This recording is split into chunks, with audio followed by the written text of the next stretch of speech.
Ladies and gentlemen, again let me say welcome to our home, and thank you for taking the time to be here. I'm well aware that whether you're here in person or through the medium of motion picture, that for most of you, it's not easy to fit meetings of this kind into your schedules. But the fact that you are here indicates that you do have an interest in the subject, and that means there's a tremendous obligation on my part to develop that subject with the kind of usable information that will make it worth your while. So in order not to waste any of your time, let's dispense with the usual preliminaries and get right down to the business at hand.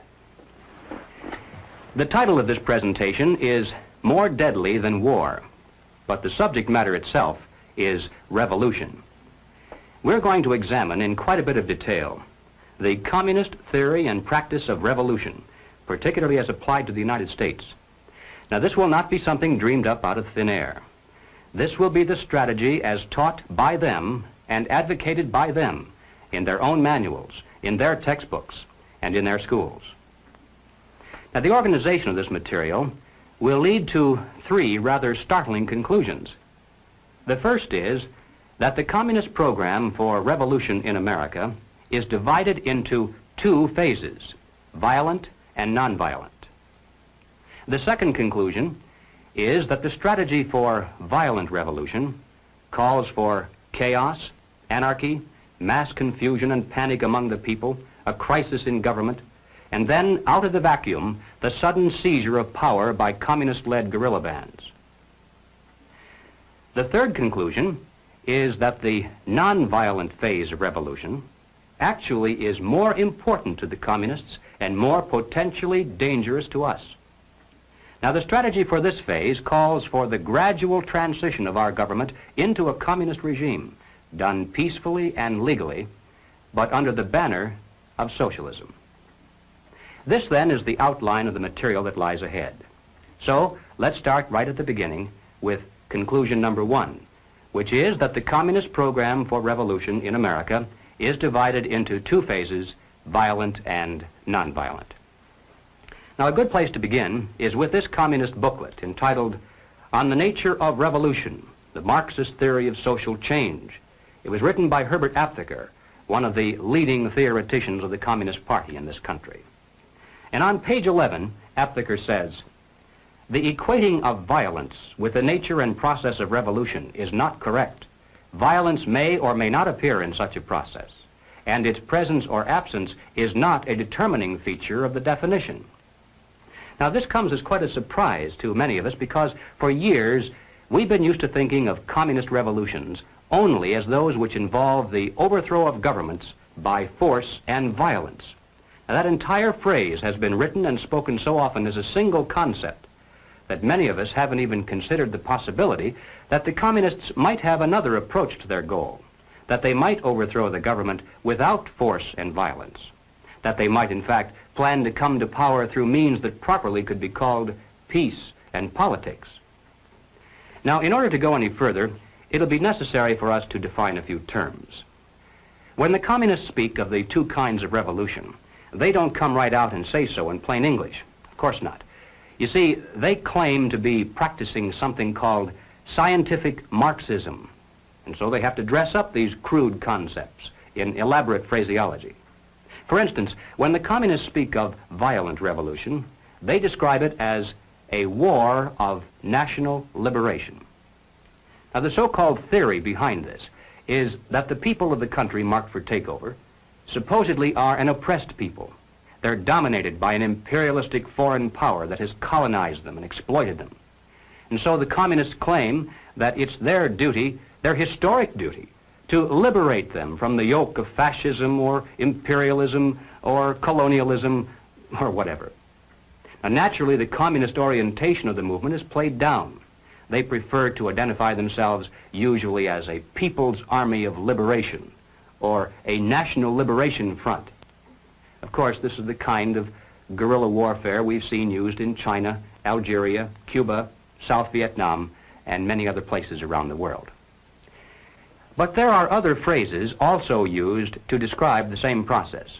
Occasionally, they'll refer to this violent type of revolution as an anti-imperialist war or an anti-colonialist war, but they all equal the same thing. Wars of national liberation, anti-imperialist wars, and anti-colonialist wars are all phrases used to describe that aspect of communist revolution aimed at overthrowing the government by means of force and violence.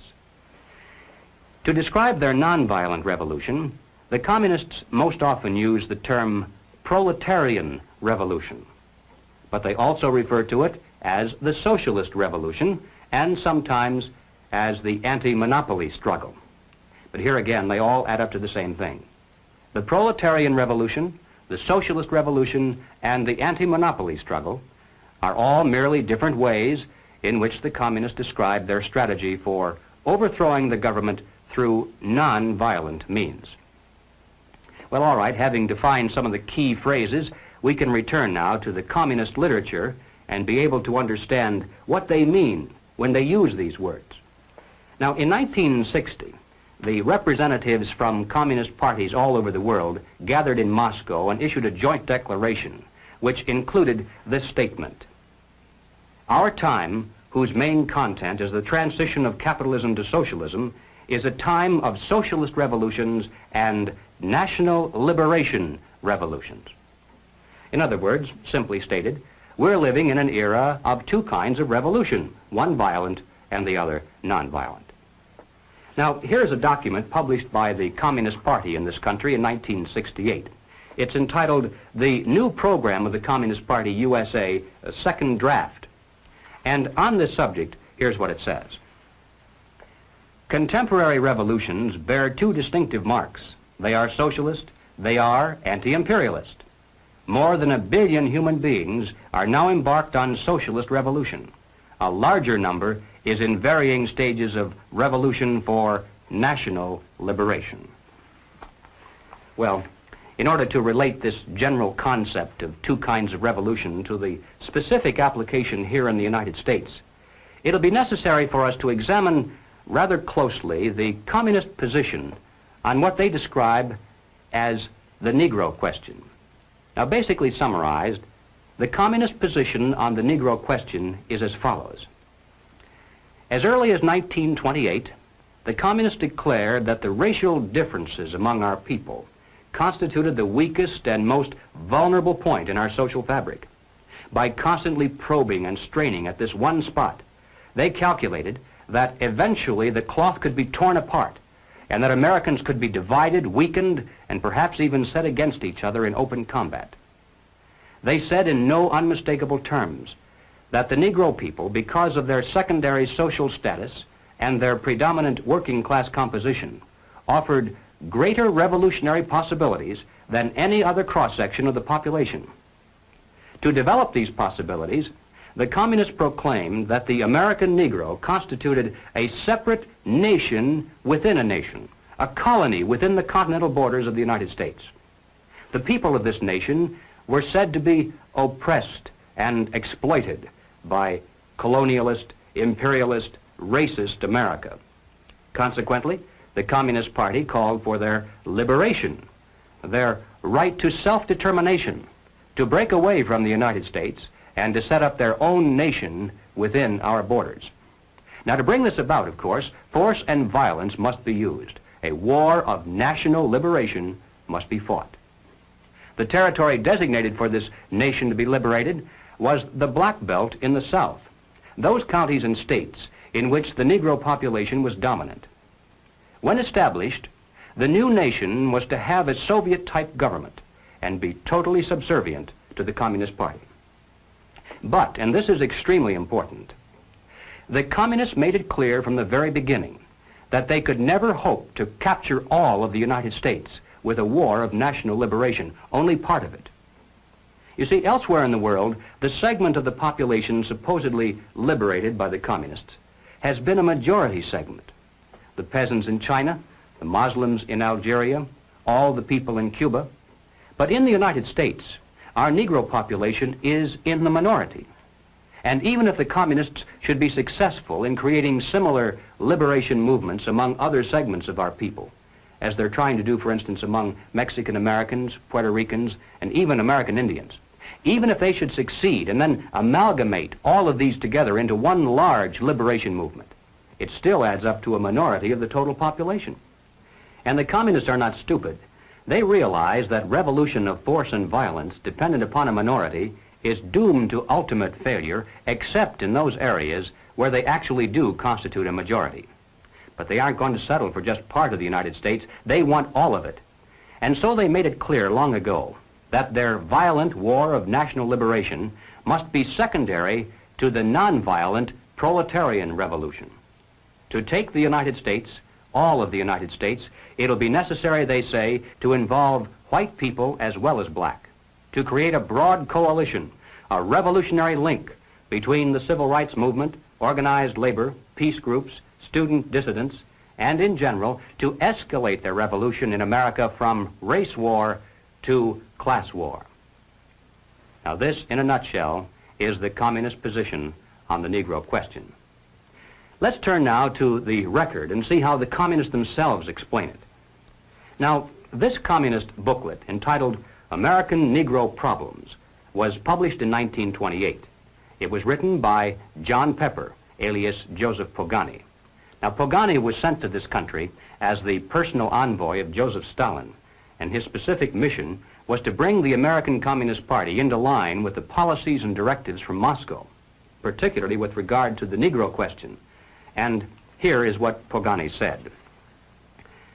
The Communist Party of America, in its fight against imperialism, must recognize clearly the tremendous revolutionary possibilities of the liberation movement of the Negro people.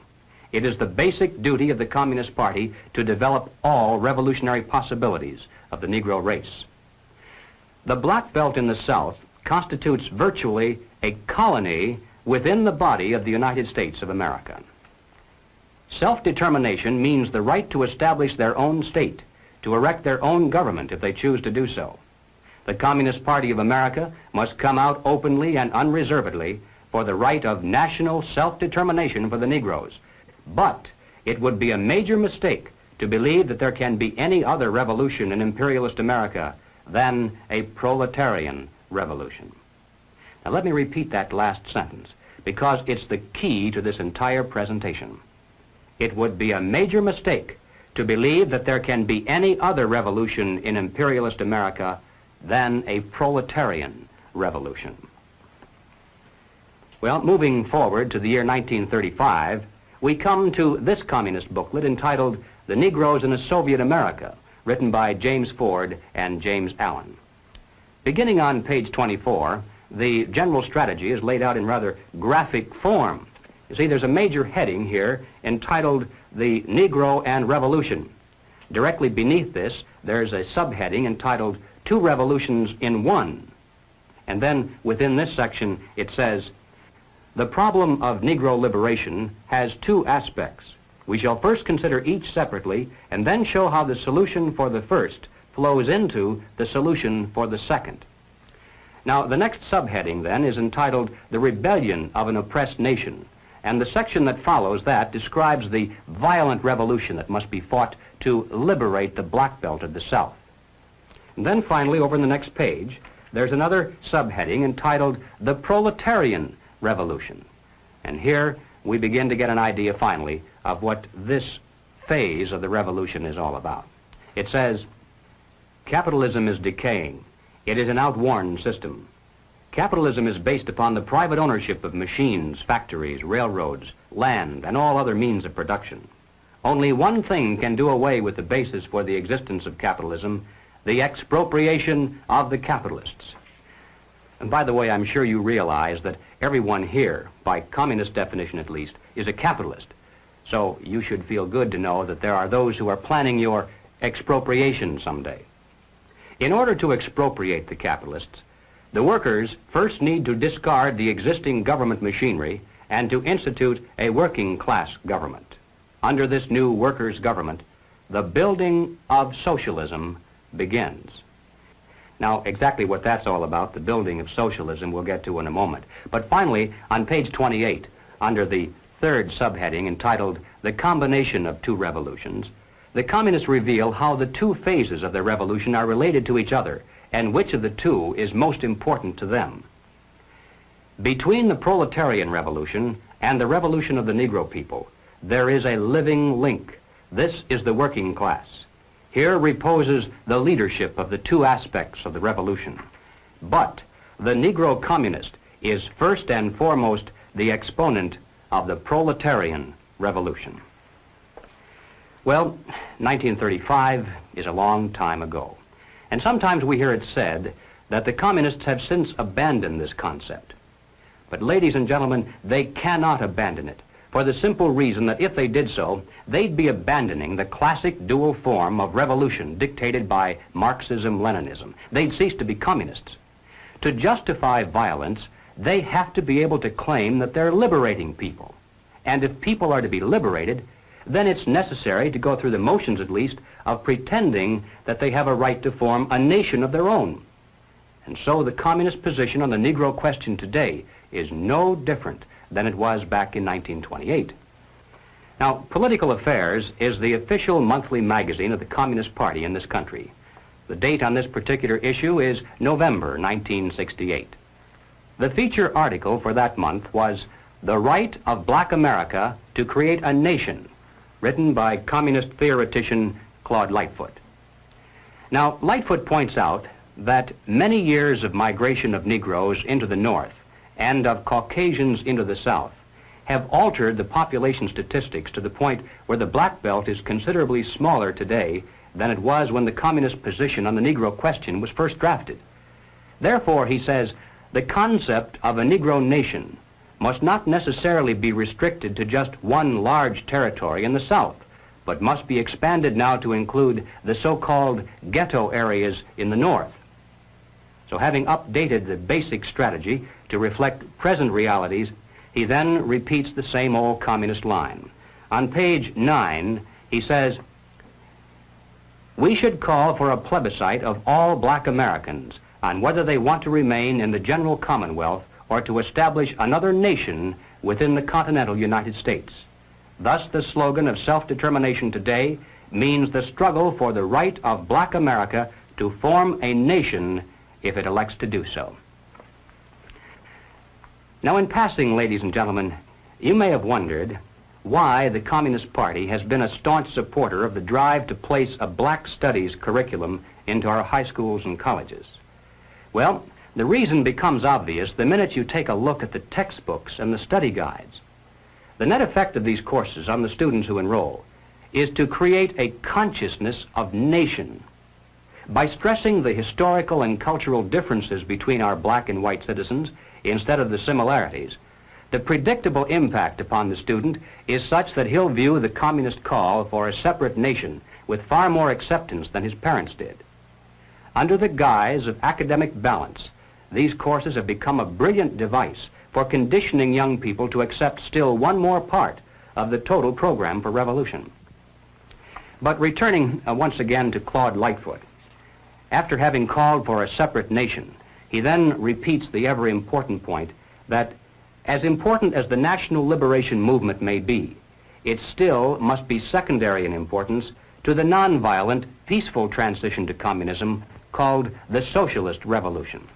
He says, from this it follows that the advocates of a black nation must identify themselves with all that is required to set up a socialist America, recognizing that black people alone could never destroy capitalism.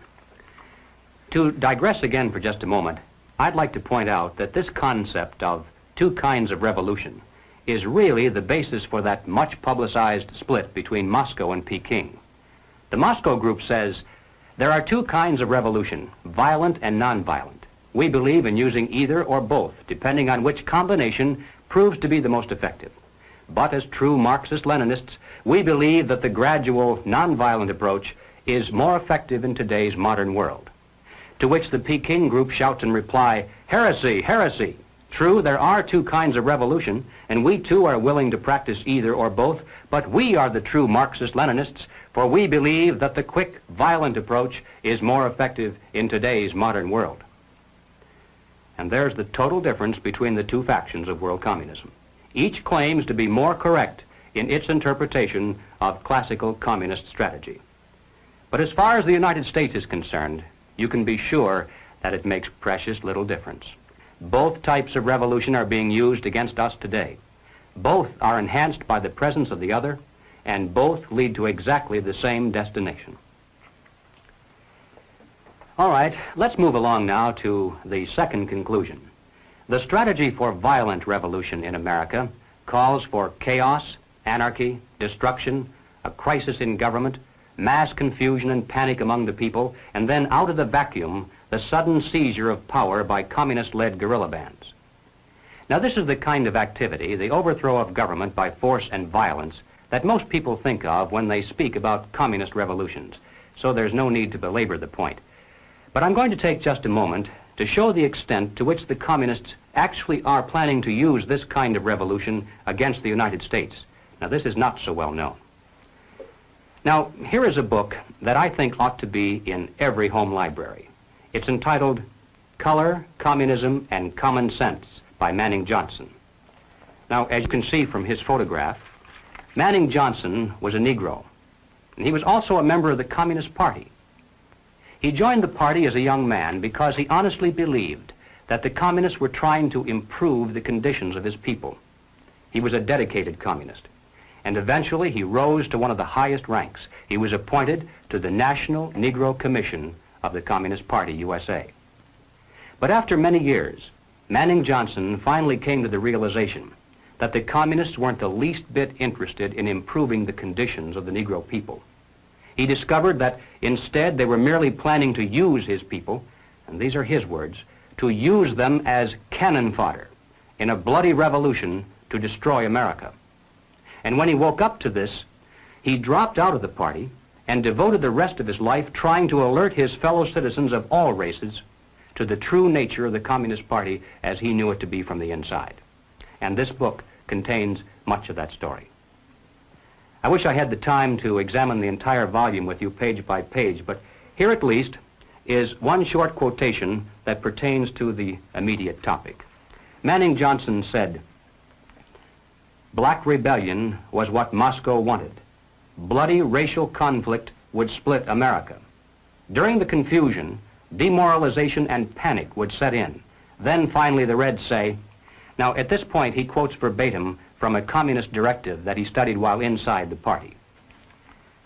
"Workers stop work. Many of them seize arms by attacking arsenals. Street fights become frequent. Under the leadership of the Communist Party, the workers organize revolutionary committees to be in command of the uprising.